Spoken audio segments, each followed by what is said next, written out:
Howdy, Backyarders. Alright, well, I want to quickly show you something. This is a little project that I'm making right now. This is being done by hand. This is no CNCing. This is actually a reject. This one here is too thick. It actually has to be only 2 millimeters thick for it to work. Now what this is that this wraps around the 5 1/4 and tweeter combos in the rear doors. This is the edge trim so that we can have LEDs, you know, showing and stuff like that for the outside edge line, while the main panel is inside the middle here. But this is done pretty simple. It's actually done, and not done with any major tools. This is done with just simply a router, a pencil, and some rulers. Oh, and a drill. You need a drill because you got to put holes in, in stuff. But other than that, that's it. That's all it requires. And the jig sets have 2 pieces. I have this is a stop. Now this is what this is for. This portion of the jig is that once I'm going to use this as a reference here. So what I'm going to do is I have to cut, obviously. You can kind of get an idea how it works. It fits around the perimeter of the panel that goes inside here. So for me to be able to do this, I need to have some references. Now luckily I kept my inner portions so I know my exact center points, so I can actually make a direct, simply making it larger, and that's it. So using the center points and then using the lines here, both on center lines and these 2 lines as references, I'll mark this onto this piece of plexi, get everything laid out the way it needs to be so I know where to stop. So when I do the half arc, and stuff, I'll stop on each run. And then so what I'll end up doing is that I will end up cutting, first I'll cut the outside line and then I will cut the inside line, right? And then with this other jig assembly, this one here, which is a part of the other part of the thing, I use this and I'll screw this down and I'll ride my router on the side so that I can then cut these lines both inside and out. And luckily this material happens to be the exact thickness. So first you cut the outside, then you place this up against it, put the router up, and it'll cut the inside line exactly 2 millimeters thick. So that's what you end up with. You pull the whole thing out, you'll have a ring like this, and then you gotta sit down and do this. Now, this is not plexiglass. This is polycarbonate materials. Now the reason why I use polycarbonates in this application is that polycarbonate is stronger. Okay, it's not stiffer, it's stronger. So it has a flexibility. As you can see, I can do, hell, I don't even know if I can. Yeah, see, look at that. See how much flexibility. Now, if I did this with plexiglass, it has snapped by then. You can see how much play I've got that thing. So, that's why I like using polycarbonates for this type. It's a softer material in terms of the the way that it cuts. It's not the core material is not super stiff, so it doesn't. If we were to do this out of plexiglass, you'd end up snapping it. Like if I was trying to sand this thing down, it would actually probably snap, because of how thin it is, and I would actually be able to flex it enough to cause it to break. So this has a lot more flexibility in the material than in comparison. That's the reason why it's used for bulletproof stuff, because that flexing allows the energy to be, as it's being shot, the energy is dissipated into the material. That's the advantage of polycarbonate over plexiglass. Now, it's not necessarily the greatest material to use on other applications, but in this situation where I'm making something super thin out of one piece, yes, this will be the better material to do, and overall you'll be fine. So anyway, I will show you more. I'll show you steps as I'm going as I'm routering. So I'm going to take videos on and off, so it'll be multiple steps videos so you can see the end results to the end. I'll see you back in a little bit.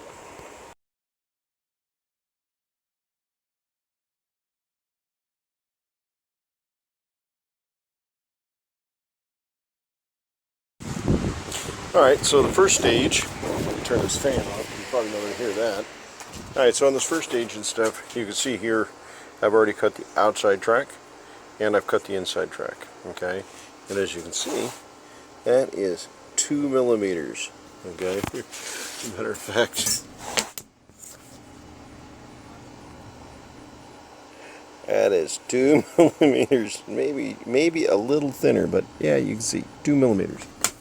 So the first thing is I use contact cement. Basically what I do is this stuff's great for doing this kind of stuff. This is a material that we get out here in California, and I love this stuff because it's actually better than the 3M stuff, the 77 and the 90. I actually like this stuff better. It has a lot more adhesive, it's stickier, basically. So in this case, what I'm doing is I'm just using it to hold the panel down. Now, I could use tape, in terms of the hold it down. But in these situations, I like to glue things down because it'll hold everything in place while I'm routering. I don't have to worry about adding a ton of tape and I just spray the whole surface area and then spray the wood, let it sit for a second, boom, put it down. So it eliminates all of my problems. So now I'm going to cut the second set of grooves on the outside here, just like I did here, and then I'm going to connect them from point to point. And I'll show you that after I get done cutting this and get everything set up for the next stage of the cutting. I'll show you all the rest of the jig assembly.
Alright, now this is the straight cuts.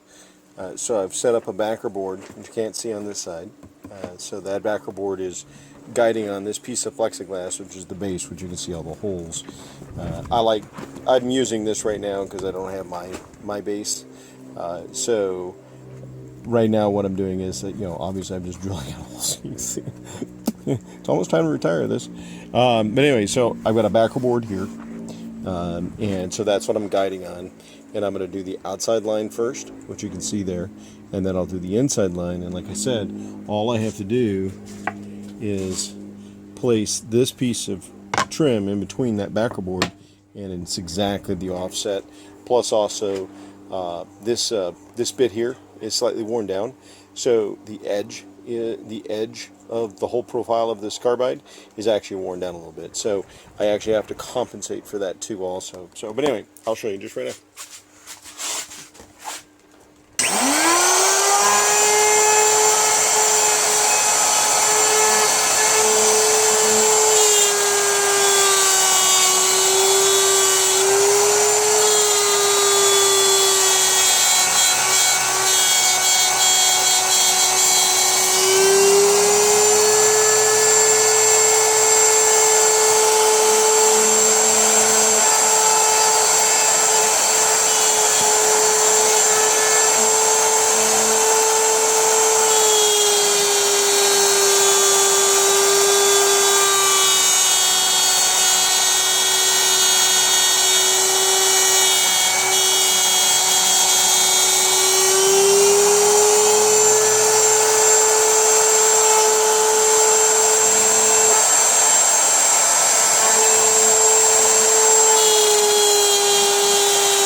because I do not have a plunge base on here, the one thing you have to worry about is the drift of the bit when you're rolling it down to lower the height.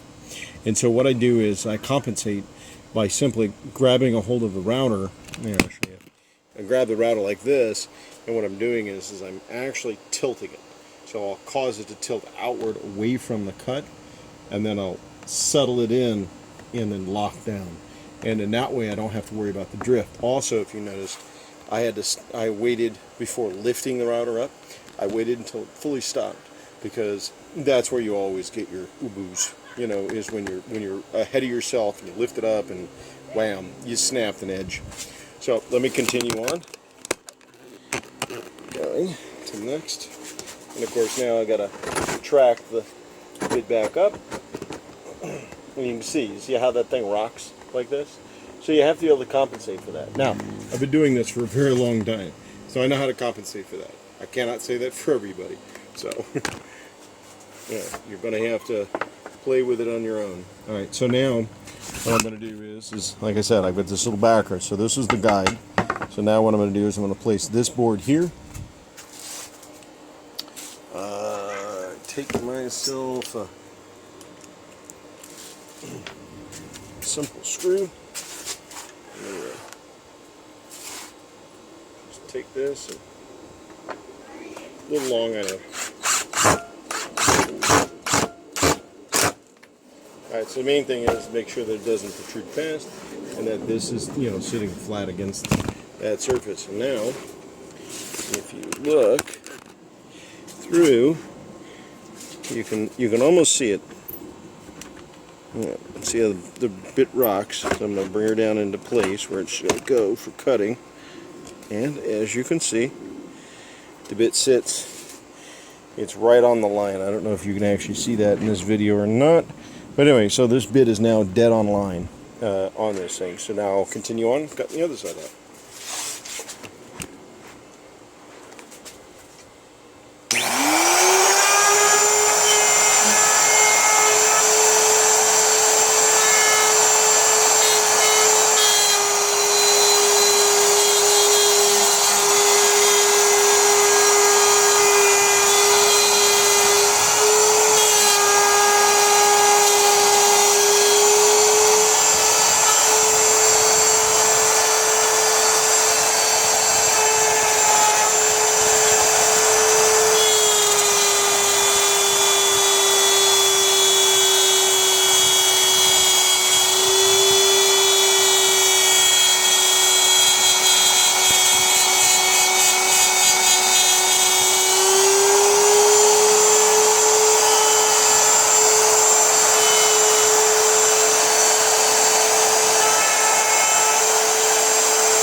Alright, so let me track this completely out. Get you off this stand. And so, and there you go. That's how you do this. Now, I've got to do a cleanup. I always, on the inside line here, I've got less than maybe a 1/4 of a mil overcut. I do this on purpose so that I can blend this line in perfect. But on the outside, it's dead on because obviously I can go this way. The problem is that if I were to cut, right, and I were, like, see how far that bit is beyond the cut line? If I had done that perfect, what I end up doing is I'll cut this portion of the polycarbonate right here, and I don't want to do that. So it's easier for me just to leave less than 1/4 of an inch. I'm at 1/4 of a mil, you know, on that surface, and then that way I can just sand it down and get it all cleaned up.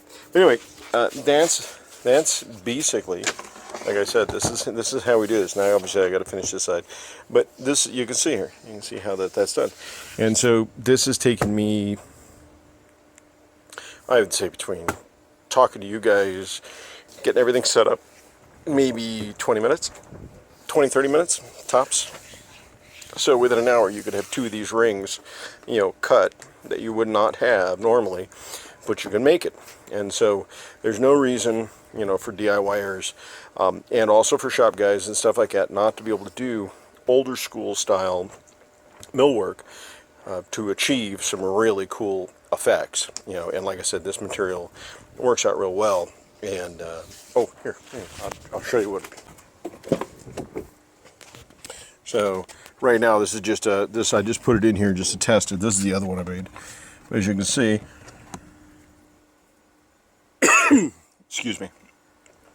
As you can see how the ring goes on here. Now I've got to clean it up, round over the edge, you know, do all the maintenance work on this ring here, and then take everything off, and then backfill, because you can see the light, you can see how the gaps right there and stuff. The door's not adjusted. I got to adjust the door and everything.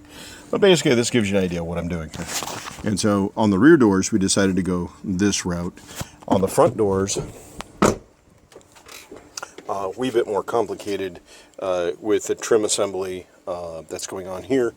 And it also is designed to show off, you know, and stuff in that area. So again, this one I'll have a complete on this one, but for right now, you know, this is what the rear door assemblies, you know, will end up looking like. They're just simple. And there's a grill assembly, so there's a whole grill assembly, steel grills, plexiglass, you know, all around this on the face.